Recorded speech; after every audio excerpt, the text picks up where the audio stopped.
Honorable Baltasar Egonga.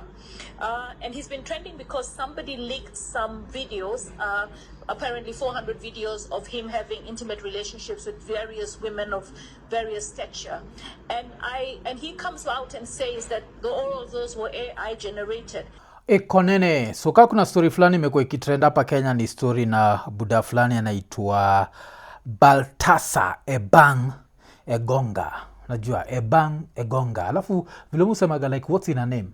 Umse anajulikana kwa kubang madem na anajulikana kwa kugonga mawaifu wetu wengine. So mseme kwa kitrend paka unajua like Kenyan Parliament according to mimi haikuagi serious. So vile mseme kwa kitrend, I think it'll take an opportunity for even Millie Odhiambo kubaki amebonga juu yake. Wacha tutabonga juu ya what happened with the guy, but wacha tusikie Millie. Hii ilikuwa ni Millie on Tuesday kwa Parliament ya Kenya. Thank you, Chair. Thank you, Mr. Speaker. Mr. Speaker, I'm just wondering whether the honorable member is in order to make the comments is made about the chair for Budget Committee, especially at a time when we have just seen a case from Equatorial Guinea of a man who is supposed to have gone around with 400 women. Is he encouraging such bad behavior in this country? We cannot allow such bad behavior because it is discriminatory against women. Unless it is shown that women can also do exactly the same thing. If we cannot, he is completely out of order. He cannot say such thing. So umecheki it. So tuko na shida. Hii story gani tunabonga juu yake? Kuna kabuda fulani hapo kutoka maside za Equatorial Guinea vile nasema juu yake. Kuna alikuwa anajirecord video zake akilala na mawife za wase. Na msemo mwenyewe inasemekana alikuwa the Director General of the National Financing Investigation Agency, ama ANIF. So at some point apparently I don't know why, but they started suspecting that he might be involved in fraud, ama he might be involved in corruption. So they went to his house to look for evidence, and in the process wakaenda hapo wakitoa video kibao, and the videos are disturbing because kuna all sorts of videos. Kuna mpaka video fulani la demi iko na ball, and huyu inasemekana sijui ni pregnant wife wa little brother wake. So it's just these ridiculous stories, and with this it made me very interested in Equatorial Guinea, because Equatorial Guinea is one of those countries that I think about but I don't really think about. Sijui kama hiyo ina make sense. So wacha tuangalia a few of the things that happened straight after hizo nini, when the videos started trending, because it looked like fake news. Unajua vile semaga like the truth is stranger than fiction. That's what was happening here. So the Vice President of Equatorial Guinea, we are going to talk about him, alitoa statement akasema, today we will proceed with the immediate suspension of all officials who've had sexual relations in the offices of the county ministries, the country's ministries. The government will take severe measures against this act since it constitutes a flagrant violation of the Code of Conduct and the Public Ethics Law. This action is a decisive step in our policy of zero tolerance towards behaviors that undermine the integrity of the public service.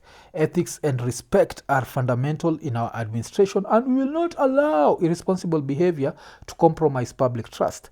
Responsibility and professionalism must be the pillars of our work as servants of the state. So this was the statement that was released by the Vice President wa Equatorial Guinea. So I was like, okay, I agree with the message, but I don't agree with the messenger, because the messenger is a piece of shit. Like Vice President wa Equatorial Guinea, first of all, ni mtoi wa president. Cheki jo. Wachiki yule sisi hapa siwambiaga Zakayo jo, usithubutu kutuletea Nick Ruto na whatever, George Ruto. Hapa sasa, in that country, was the levels where the Vice President is the president's son. Now ufala, Equatorial Guinea, it's a very interesting country because it's rich and poor at the same time. And I will explain why I'm saying it's rich and poor at the same time. But sasa, mafala, like they misuse public funds. Paka, this was a story, it really happened. Skia, story. Now, the United Nations General Assembly was held in New York last month. During the UNGA meet, leaders from around the world were given a last chance to hash out pressing global actions. But for the son of President of Equatorial Guinea, it was the time to go around and flaunt his luxurious lifestyle when at least 70% of the country's population lives on less than $2 a day. Teodoro Nguema Obiang, who is the vice president of the oil-rich nation, has been a subject of Western sanctions over corruption for the longest time. And with his ultra-luxurious lifestyle, Obiang has now landed himself in another controversy. This after he stayed in a $75,000 a night penthouse when he flew to New York to call for more aid for Africa. Obiang, who goes by the name Teddy, travelled in a private jet to the States, stayed in one of the world's most opulent Mark Hotel. The hotel's 2-floor penthouse has 5 bedrooms, 4 fireplaces, 6 bathrooms, a living room that can be converted into a ballroom, and a rooftop terrace overlooking Central Park. Wasikia? So this is the piece of shit ile inazusha na Ebang, Egonga. Ebang alibang mawife za watu na kagonga mawife za watu. So do I tolerate ama do I excuse behavior Ebang? I don't know, cause kuna mse alimake a very funny post ilikuwa like, hey, mse na watch the video 200 of hizo 400 videos wote makaini kana enjoy, kuna soko na time kaa hiyo. Me of course I don't have that time. Nimeangalia tu vitu kidogo kidogo just to get an idea of what's happening. Then I had to take my time. Kuna shindwa kwa nini hii video imechukua a very long time before reacting. I have to know that this is real. So vile nilicheki ufala vice president wa Equatorial Guinea amerelease statement. This is when I decided to talk about this. And ikikam to vice president, like your country, it's just a weird country because the country itself has 2 vice presidents. So kuna vice president 1 na wa pili. So umse alirelease statement anaitwa Teodoro Nguema Obiang Mangue. Unacheki. So umse ni vice president juu ni mtoi wa president. So president ni mse fulani anaitwa Nguema. Na Nguema angekuwa msapere tu unaita Gui. Because hii mtu ni Gui. Kwa unafikiria jo usha meet Gui, haujai meet Gui inaitwa Nguema. Because Nguema anaran ile country ka like anairan kama nika bedroom yake. Unacheki.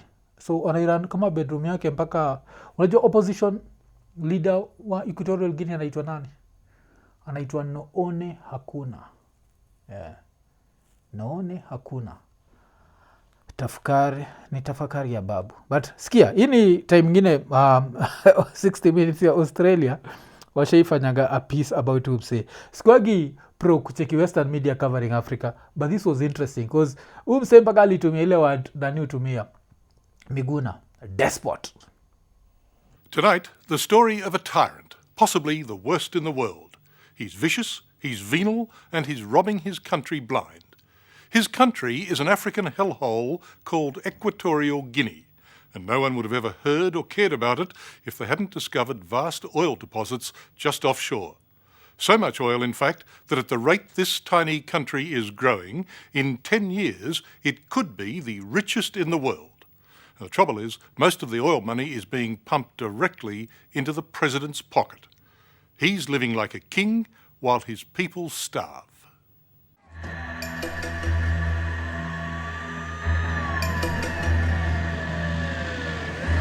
Alafu sasa unacheki video ya ufala akilive like a king, na ukiangalia tu unaona tu ni thug rock. Like watu wameshtuka wanaangalia, wachiki bodyguard kuna fala anakanika ni mlami katikati ya bodyguards, watu wanatembea kama wamevaa t-shirts zake, and it's just a very poor country, but it's a poor and rich country at the same time because this country iko na a lot of oil. That's why unachiki mtoi wake anaweza baki ameishia pahali na baki lala kwa room ya $75,000 a night. $75,000 a night, if you are to multiply that by, let's say even the dollar is at 120, how much is that? It come to 900,000 Kenyan shillings, but the dollar is at 130. So you're talking about spending at least 1 million shillings a night, and you come from an African country that hakuna choo, hakuna hizo vitu basic, and it's a very rich country because hii country ni rich and poor at the same time. Remember nilikuambia hivyo alafu nikakwambia that I'm going to break down to you what I mean by that. And the country is rich because the country iko na a population of 1.715 million peke yake. So 1.715. Alafu the size of the economy say because usahau population ya Kenya ni 51 million, yes? So 51 divided by 1.7, it's around 30. So population ya Kenya is 30 times more. So if you are to compare Kenya, we expect the Kenya's economy to be 30 times bigger than economy of Equatorial Guinea. But the reality is the Kenyan economy is only 10 times bigger than economy ya Nini Guinea. That's why tukiangalia kitu kama inakuangalia GDP per capita. Yes, GDP per capita ya hii country ni 7,666 US dollars. GDP per capita ya Kenya inakuwa around 2,000. Wacha cheki GDP per capita Kenya inakuwa around 2,000. So na cheki so mafala yes ya Kenya inakuwa 1,949. So you can see come to GDP per capita, this country is much richer. It means that with a population of 1.7 million, it's a very easy country to develop. All it needs is for the people to want to develop the country. But when you have people who would rather spend this money on even whores and cocaine, sikia jo, iraya inatumia taxpayers money on whores and cocaine. Nafu budake, like, this is a piece of shit. Yani mpaka, hii Baltasar, it's nothing jo. Ini ile time sasa, a French court ended up freezing assets za Equatorial Guinea. Now, while freeze these assets, because France, of course, is taking advantage. Too much corruption, West Africa, this is free money, this is corruption money, we can freeze this. This is Al Jazeera. Al Jazeera is a very fair, unajua, ikikam to reporting. Skevle, Al Jazeera only report this story. The Vice President of Equatorial Guinea embezzled more than $175 million from his country's public funds to finance his playboy lifestyle in France. The verdict under newly introduced legislation to deal with so-called ill-gotten gains was hailed by his opponents and described by prosecuting lawyers as an historic decision. It's an unprecedented and global message the court is sending to kleptocrats. It is the beginning of the end for this rule of impunity and immunity these kleptocrats imagine was eternal and universal. Obiang's father has been president of Equatorial Guinea for nearly 4 decades, a country made rich by its oil reserves, but where nearly 2/3 of the population live in squalor and poverty. His son's multi-million-dollar mansion in an exclusive suburb of Paris has now been confiscated, as well as many of the luxurious artworks and antiques inside. Sikia hii part sasa. Hii ni part sasa ile ni bamba kabisa. So umecheki 170 million was frozen. So 170 million is frozen from such a poor country. You can try and imagine 170 million, if we are to multiply that by 1 point whatever, it come to around, it comes to around 20 billion Kenyan shillings. Try and imagine that. 20 billion Kenyan shillings. What are we talking about? Africa. Okay, so kusahau, it's a very small country. So try and imagine how much such a small country and such a small population, how much 20 billion can do. But wacha tuendele. Sikia ufala kile ile happen. Inside. The former butler of the vice president alleged that life behind these mansion walls was one full of whores, alcohol and cocaine. Meskia jo. Uni reporter jo wa Al Jazeera. Is full of whores, alcohol, and cocaine. So, with such a country, are we supposed to actually blame Baltasar? Najua, Baltasar alikuwa nafanya ngono, because there's nothing to do. Huko jo. Ni fanya tu ngono. Like, there is no development. Umsama endapo, whores, alcohol, and cocaine. Ni Baltasar. Akaamua, atajua kama mabibi zenyu ni tasa. Nacheki, akaanza kuwapatia kuwa bang na kuwa gonga. Ira inaitwa Baltasar, Ebang, Egonga. Baltasar ana bang na anagonga. So, but now this is the interesting thing. So nimekuambia je kifala kinaishia countries zingine, kina spend on cocaine. The population is living in abject poverty. And then unasikia kitu. Kuna zile headlines nikikuambia hauwezi believe. So majuzi Valencia kulikuwa na floods. Valencia iko Spain. Spain is part of EU. Wanapendana. Wanajua, wazungu wanapendana na wanasaidiana. If I was to tell you that Equatorial Guinea, a country where kuna worse poverty than Kenya, walibaki contribute 1 million euros to the Spanish people, utafikiria Equatorial Guinea haina shida. Ani ndio kitufanyaga saa zingine mukubali tukiitwa Afrika tukisemekana sini wajinga. Kuzangalia country kama Qatar iko na oil, hakuna poverty. Dubai iko na oil, hakuna poverty. No one cares about a country being a dictatorship as long as at least people have place. Kama I don't think kuna anyone who wakes up in Qatar alafu anasema they want democracy, because wanajuaga naweza enda country zingine nifanye ujinga alafu nirudi Qatar nitulie. So so Equatorial Guinea will allocate 1 million euros to the Spanish people in response to the devastating floods caused by the Dana and the tragic consequences of the disaster. The decision, which we have taken today with urgency, reflects our firm commitment to support the efforts of the Spanish government in these times of crisis and humanitarian aid.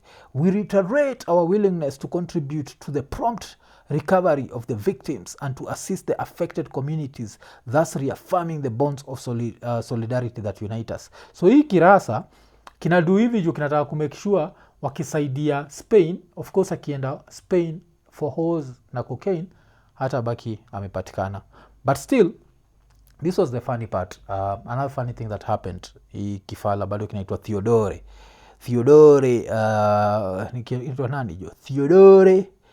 Nguema Obiang Mangue, ama ni Theodore Gui Obiang Magui. So hii fala ilibaki merelease another statement because iko outraged kabisa juu ya Baltasar kubang na kugonga mawaifu za watu kwa nini. So alibaki amesema the government will soon implement the installation of surveillance cameras in the offices of state bodies. We have taken this measure to ensure compliance with the law on public officials and to eradicate improper and illicit behavior. We will not admit any fault that denigrates the integrity of our administration, and those who engage in these practices will face drastic measures. So, the first time nilisikia hii, nicheki the installation of surveillance cameras in the offices of state bodies. Nikafikiria, tujua nataka kufanya ma-officials wanze kuvaa body cams. Then kajua Baltasar, Egonga, Ebang. Alikuwa like, but I make their bodies come. Okay, that was a bad joke. But so that's what's happening. Ni country fulani ya kipumbavu. So vile nilikuwa nakwambia, it's a very small country. The whole economy I think is worth 12 billion. To break down your per capita, it comes to around 7,000. So if these people actually wanted to develop this country, they'd develop it, but they use it like their own personal property. So vile nimekuambia, the vice president is the president's son, and then at some point kulikuwa na Equatorial's Guinea's vice president personally ordered the arrest of his half brother over allegations he sold a plane owned by the state airline, a government statement says. So kuna times anaitwa Ruslan Obiang Nsue, Equatorial Guinea's president's son, arrested over plane sale. That's how they run the whole country. The whole country is run just like, so ukienda kwa Google uangalie wealth inequality ama poverty in Equatorial Guinea, utabaki umecheki. Although the country has become one of sub-Sahara's Africa's top oil producers, poverty in Equatorial Guinea remains a major issue. Oil revenues have funded the luxurious lifestyle of President Obiang and his political elite, while large populations still lack access to clean water and health care. Kumbuka what we talked about. We talked about $170 million. $170 million. How much would that do in Equatorial Guinea? It would do so much. But one of the things that I hate about Africa was the fact that our leaders are so desensitized ikikam to like how we live that it's sad. I don't know. I don't think there's any way to put this, but the way the leaders are desensitized, the way like mtu anaweza chukua aje in such a country, such a poor country, unaweza chukuaje 170 million ubaki umeenda kuistash in Europe where the country is suffering. So yes, I know kuna wasa walikuwa wanataka tu ni kama hapa alafu maybe nionyeshe video za wase wakidinyana. Hiyo ni ujinga. tusilete ujinga zingine. But I just had to talk about that. I had to ask myself, what can 20 billion Kenyan shillings do in a country like Equatorial Guinea? But Baltasar, Ebang, Egonga, ikimsei kwa kinagonga mawife za wasee sana. Alafu kitu fani yake wakinatumia garaba jo. Ikimsei tu ni kavu. But one of the most disturbing videos ilikuwa dem yuko na ball. Yuko tu hapo. Like madem wana cheat. Alafu kuna photo fulani wasali kwa na share. Ili apparently sijui out of mademu wa 6, hiyo fala imedinya sijui mademu wangapi. Of course sikuwa na hiyo time ya kukaa chini kwenda kuangalia amedinya huyu. Siwezi kaa chini like kuanza kuwatch ponte pia raya fulani ile sijui. As a podcaster I'll be interested of course in a few things then nataka kuona, but apart from that inaishi hapo. But yes, so that's the country of Equatorial Guinea kwako. Ni country moja ya ajab kabisa, but kama kuna raya fulani ile go down in history ni Baltasar. But now Baltasar shida itakuwa moja, out of one madem, if there's anyone who's more powerful than him atawaki ameshangaa. It's one thing hii yakwaga funny till alafu kukikuwa na dem yote ule the president's son who's now the vice president akwa try kudinya lau msali dinya ila yajo mimi najua inaenda kuuma pamba. Like that's how bad it is in Africa. Mawife za wase wale wako hapo, of course according to mimi hizo ni pure, those are divorces. Hakuna vile wife wako anadinywa kwa ofisi alafu ati mna reconcile. Kwenda huko ulivua ofisi, ulivua suruali kwa ofisi. Ai, hakuna kitu yote hanini. But Baltasar Ebang, yani hiyo sikuwa naamini hiyo story. That's why nakwambia mimi take some time. Like there's a lot of fake news pia. Don't forget wasome create like a Facebook is it a Twitter account ya msena tweet kama yeye alafu wasiko na kwa very whatever. Mse saizi niko sure me hide pahali. But the disturbing thing ni ama mother walikuwa wanajua na rekodiwa. Unajua ingekuwa ni private ingekuwa one thing. Walikuwa wanajua na rekodiwa. And hii kifala itasemekana kilidinya mother 400. Na mother 400 hakina ikimsezi lazima kuna ugonjwa zina. Cause 400 lazima utoke na zina. Hakuna vile unaweza penya hapo bila zina.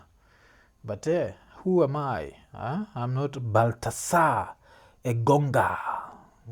Whatever. Ikonene.